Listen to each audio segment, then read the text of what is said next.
Greetings, everyone. My name is Gerard, editor-in-chief of SGIB magazine, that stands for Soldiers Got Intentions. Believe that. And everyone should be soldiering for something. A dream, a goal, an idea, or a train of thought. And owner of PVG's Productions, that stands for Photos by Gerard, the best in freelance publicity photography. And also editor-in-chief, formerly editor-in-chief of the National Action Network Men's Auxiliary Newsletter, for its founder and leader, the Reverend Dr. Al Sharpton.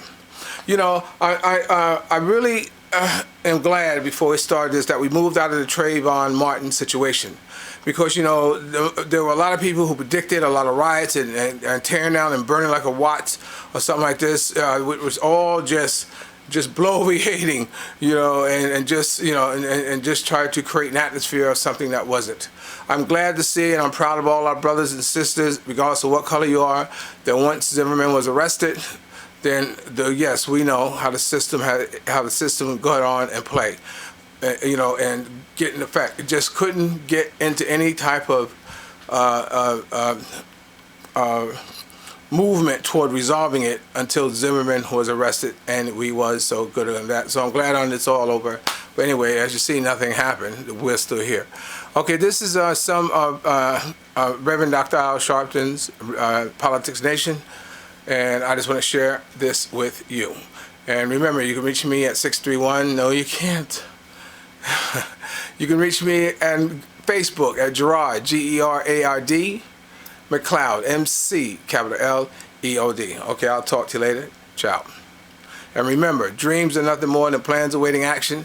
Never disrespect the elderly, and always pull someone up. And sometimes you'll be the only one who can see your vision. And the best revenge in life is to what? Live good. I'm living good today. I hope you are too. Ciao. Welcome to Politics Nation. I'm Al Sharpton. Tonight's lead. This is the man who's going to fix the economy. Mitt Romney made his time at Bain his central qualification for president. The reason that he is the man to lead us to economic recovery.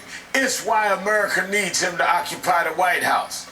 Of course, Willard doesn't like any criticism of that record, and, well, he doesn't really like to answer questions about it either. Today he sat down for an interview and was asked, quote, "What specific skills and policies did you learn at Bain that would help you create an environment where jobs would be created?" Here's what he answered.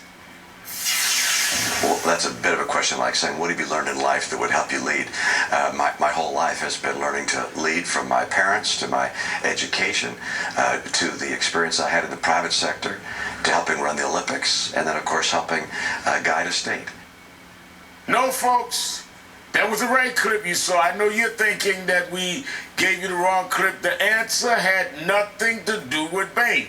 Parents, education, the Olympics had nothing to do with Bain, had nothing to do with job creation. Then he was asked if he welcomes scrutiny of his record. Here's his response. What I can tell you is this. The fact is that I spent 25 years in the private sector. And that obviously teaches you something that you don't learn if you haven't spent any time in the private sector.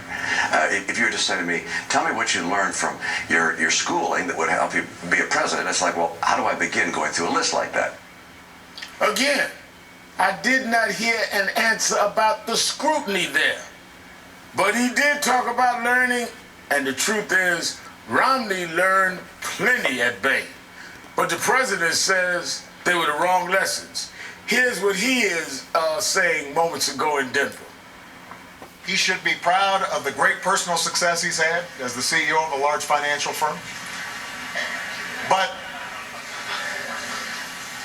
I think he's drawn the wrong lessons from his experience. Because his working assumption is if CEOs and wealthy investors like him get rich, then the rest of us automatically will too. The wrong lessons.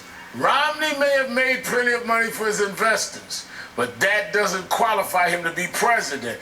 And he proved that yet again today when talking about how he would lower unemployment. I can tell you that over a period of 4 years, by virtue of the policies that we put in place, we get the unemployment rate down to 6% or perhaps a little lower. Great. Who doesn't want unemployment down to 6%? Terrific. But wait, didn't I hear you say this just a few weeks ago? Anything over 8%, anything near 8%, anything over 4% is not cause for celebration. This is getting absurd. This is why Bain matters. The Bain questions will only get hotter, and he doesn't seem to have an answer for it.